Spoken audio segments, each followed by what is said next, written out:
ভালো পরিমাণে বৃষ্টি থেমেছে। বৃষ্টি থামার পর আমাদের পটল গাছগুলোকে সুস্থ সবল রাখতে হবে, বা যে কোনো সবজি আপনি চাষ করেন না কেন সেগুলো সুস্থ সবল রাখতে হবে। বৃষ্টি থামার পর যখনই দেখতে পাবেন যে রোদ, প্রচুর পরিমাণে রোদের টেম্পারেচার দেবে, তখন কিন্তু আপনার গাছগুলি ধীরে ধীরে কিন্তু নষ্ট হবে, গাছগুলি মারা যাবে। সে পটল বলেন, বেগুন বলেন, বা অন্য অন্য সবজি বলেন, কাকুল বাদে সমস্ত রকম সবজি গাছের কিন্তু অতিরিক্ত বর্ষার পর অতিরিক্ত রোদ করলে ধসা পচা এগুলো সমস্যা দেখা যায়। পটলের ধসা পচা এগুলো সমস্যা, বেগুনের পচা ধসা এগুলো সমস্যা কিন্তু দেখা যাবে। তাই আমাদের এমতো অবস্থায় বিষ কিন্তু স্প্রে করতে হবে। বিষ হিসেবে আমি বর্তমানে ফাঙ্গিসাইড নিয়ে চলে এসেছি। এই ফাঙ্গিসাইড কিন্তু আমি এখন স্প্রে করব। এই ফাঙ্গিসাইড কিন্তু বর্তমানে আমি কিন্তু স্প্রে করব, যা তোমরা কিন্তু দেখতে পাচ্ছ। তাই প্রত্যেক চাষিদের আমি বলবো, এই টাইমটায়, বিশেষ করে এই টাইমটায় বৃষ্টি বা বর্ষা থামার পর আমরা কিন্তু আমাদের গাছগুলিতে ফাঙ্গিসাইড স্প্রে করব। আপনাদের বলবো, এই টাইমে ফাঙ্গিসাইড হিসেবে আপনারা ব্যাবিস্টিন, সাফ, স্প্রেন্ট এই ধরনের ফাঙ্গিসাইডের দিকে ঝুঁকবেন না।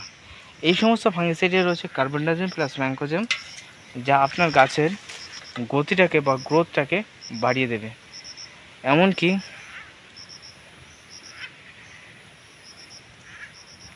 সাপ রয়েছে, এই পাশ থেকে আমার যেতেই হবে, যাই হোক চলে যায় তাড়াতাড়ি। বন্ধু, আমি যে কথা বলছিলাম যে গাছগুলিতে এমতো অবস্থায় আমরা এই ধরনের ফাঙ্গিসাইড দেবো না, সাব ফাঙ্গিসাইড, স্প্রেন্ট এগুলো দেবো না। এর পরিবর্তে আমাদের টোবোকোনাজল, কপার হাইড্রক্সাইড জাতীয় এই ধরনের আমরা ফাঙ্গিসাইড ব্যবহার করব। যা আমার হাতে তোমরা দেখতে পাচ্ছ, আমার কাছে রয়েছে বর্তমানে যে ফাঙ্গিসাইডটা রয়েছে সেটা হলো টাটা কোম্পানির ব্রাইটক্স। আমি আমার পটলের জমিতে দেব। ইহা দিলে পটল গাছের হাজা পচাকে কন্ট্রোল করবে, এবং তার পাশাপাশি আমাদের গাছের যে মরা যে ভাবটা আছে সেটাও কিন্তু কন্ট্রোলে থাকবে। তাই চলো বন্ধু, আমি এটা স্প্রে করব, কতটুকু ড্রামে ঢালছে এবং আমার জমিতে গিয়ে কথা হবে। চলো তোমরা ভিডিওতে জুড়ে থাকো। ব্লাইটক্স ব্যবহারের অন্যতম কারণ তোমরা দেখতে পাচ্ছ বন্ধু, আমার গাছগুলিতে ধীরে ধীরে ডোগ উঠছে, কিন্তু দেখো ডোগগুলি সব পচে নষ্ট হচ্ছে। এই দেখো একটা ডোগ, দেখো মাথা পচে গেছে। এই দেখো একটা ডোগ, যা দেখতে পাচ্ছ মাথা পচে গেছে। এর পচার প্রধান কারণ অতিরিক্ত বৃষ্টি বা বর্ষার কারণে ছত্রাক এবং ব্যাকটেরিয়া ঘটিত সমস্যা, যার ফলে আমাদের ডোগের মাথা পচে যাচ্ছে, এবং ডোগের মাথা পচে গেলে সেখান থেকে আর ফুলজালি হবে না, তোমরা জানো। এই একটা ডোগ, এই দেখো। এই জন্য আমি প্রথমেই আমি চাষিদের বলবো, বৃষ্টি বা বর্ষা থামার পরেই আমাদের গাছগুলিতে অবশ্যই টাটার ব্লাইটক্স ব্যবহার করতে হবে।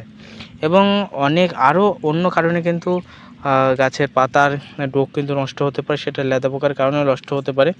যদি এরকম পচ দেখতে পান, কালো কালো দাগ, তাহলে বুঝবেন সেখানে ছত্রাক ব্যাকটেরিয়া ঘটিত কারণ, অতিরিক্ত বৃষ্টির কারণে এটা হচ্ছে। তাই আপনার ডোগকে এইরকম সুস্থ এবং সবল রাখতে অবশ্যই সেখানে আপনি টাটার ব্লাইটক্স প্রত্যেক 10 লিটারে মিনিমাম 20 গ্রাম ব্যবহার করবেন। আমি 10 লিটারে মিনিমাম 10 থেকে 12 গ্রাম ব্যবহার করলে হবে। আমি 15 লিটার ঢপে 15 গ্রাম ব্যবহার করছি, তবে 20 গ্রাম অতিরিক্ত ব্যবহার না করাই ভালো, কারণ আমি দেখেছি টাটার ব্লাইটক্স বেশি পরিমাণে ব্যবহার করলে আবার গাছের গতি কমে যায়, গাছের পাতা হলুদ হয়।